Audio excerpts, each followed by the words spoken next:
Hey there, you're listening to 88.3 WXOU, and joining me today are two very special guests from the band Lung.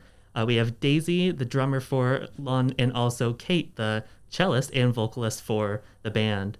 And they just recently released their latest album, Come Clean Right Now, and which we will be talking about in a little bit. But hi guys, thank you so much for joining me today. Thanks for having us. This is great.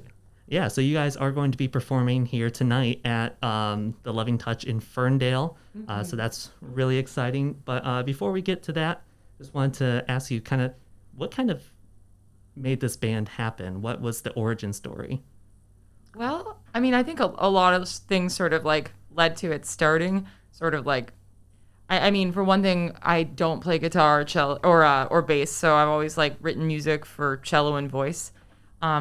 But then, like, we were just in the same scene, like the same Cincinnati scene, and Daisy was in a band called Babe Rage, and I was like a guest artist for like one of their residencies. So we like collaborated and did some like really cool music that was like totally different from what I had written before. And then we just tried to get Kate to be in the band, but then we just broke up. So yeah, it sort of solved itself.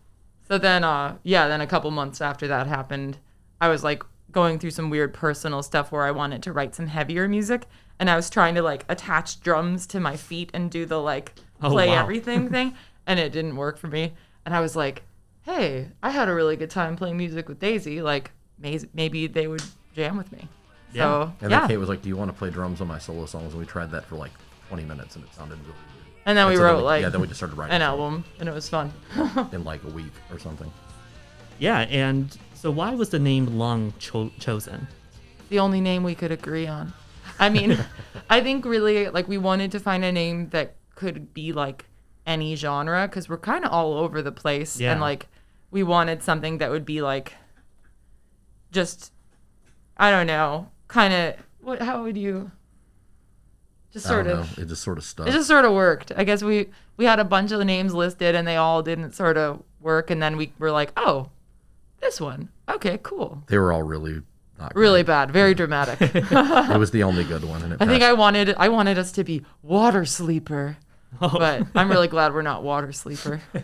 Leather Mommy was another one. That or was Leather one of Mother. Daisy's. Oh, I jeez. did not want to be Leather Mommy, not at all. I mean, I didn't want to. I just suggested it. Yeah, well, got nixed. There's no bad ideas in brainstorming. You just have to come up with a good idea at the end. Right. Yeah. It's long past the 2-week test and stuck. So Yeah, I wanted to be the Lungs, and Daisy was like, I would never be in a band that has a "the" in front of it. So I was like, okay, Lung, let's do it.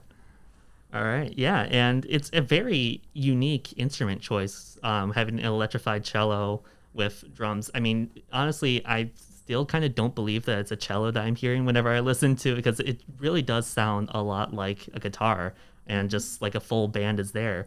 So was there a plan to kind of engage more people in with your duo, or was this kind of the plan from the start? I think, well, we didn't really have a plan when we started, and we still don't. We really just kind of like play music and see where it takes us.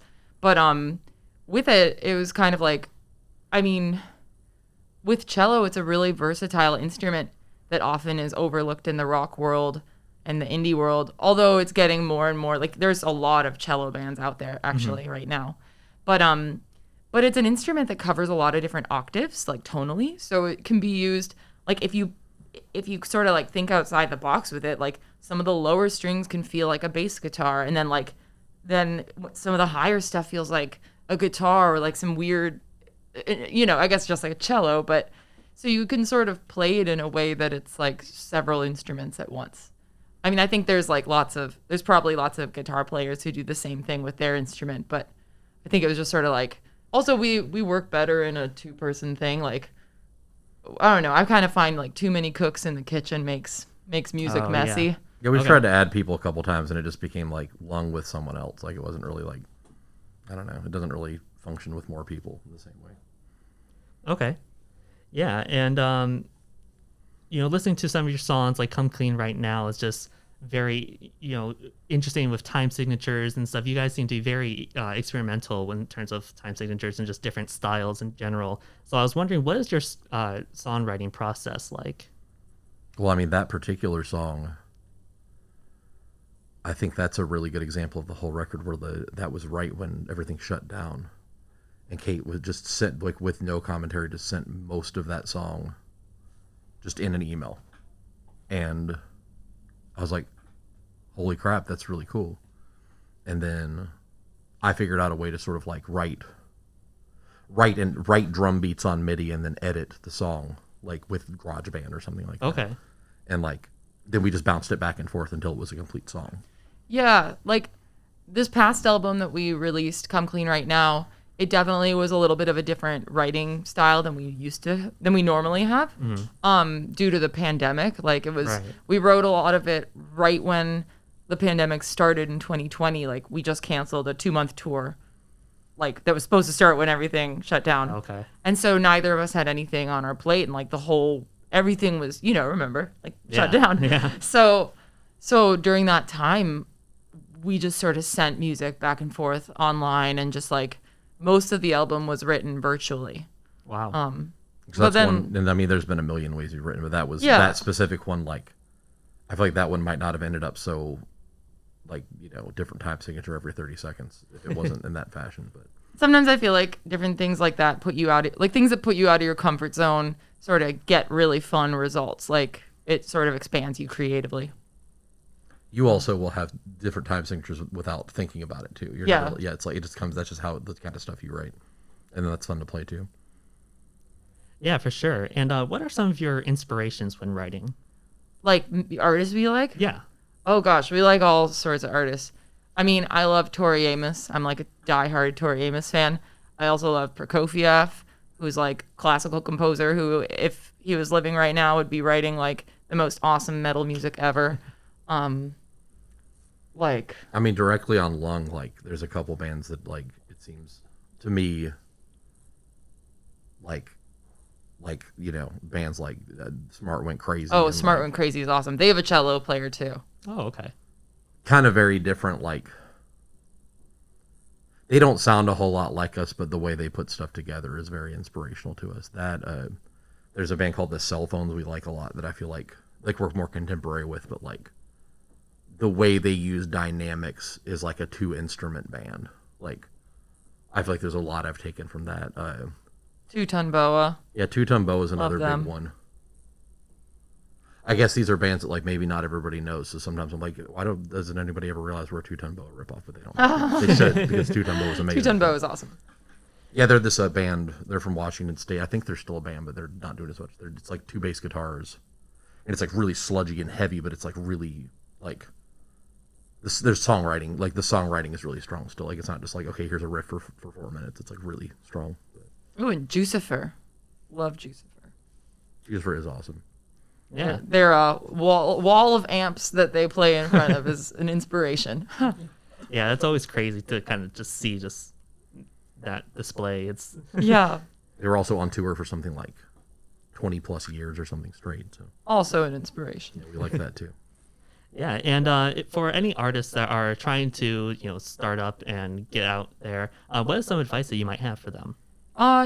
Don't second guess yourself. Don't belittle yourself with your own negative self-talk. Like, I spent a lot of my like teenage years and early 20s thinking I was like really bad at writing music, so self-conscious, couldn't play any of my stuff in public.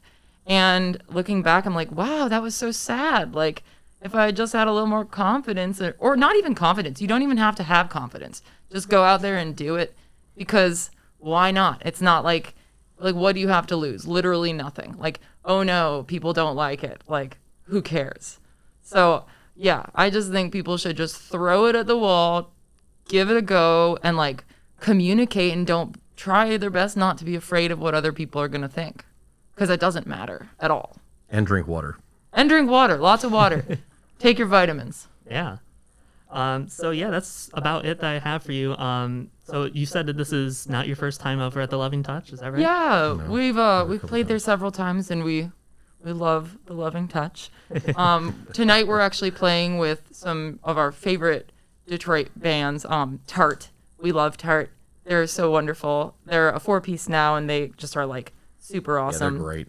And then we're also playing with an Ann Arbor band called Black Note Graffiti, and a band we've been touring with for the last week from New York City.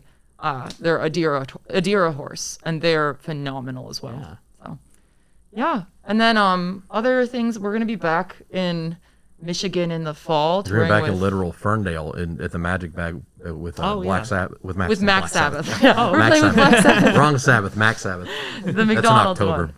one. So that'll be really cool. And then other little things, like if you want to stay on top of our tour dates, you can find them at lungtheband.com or follow us at lungtheband.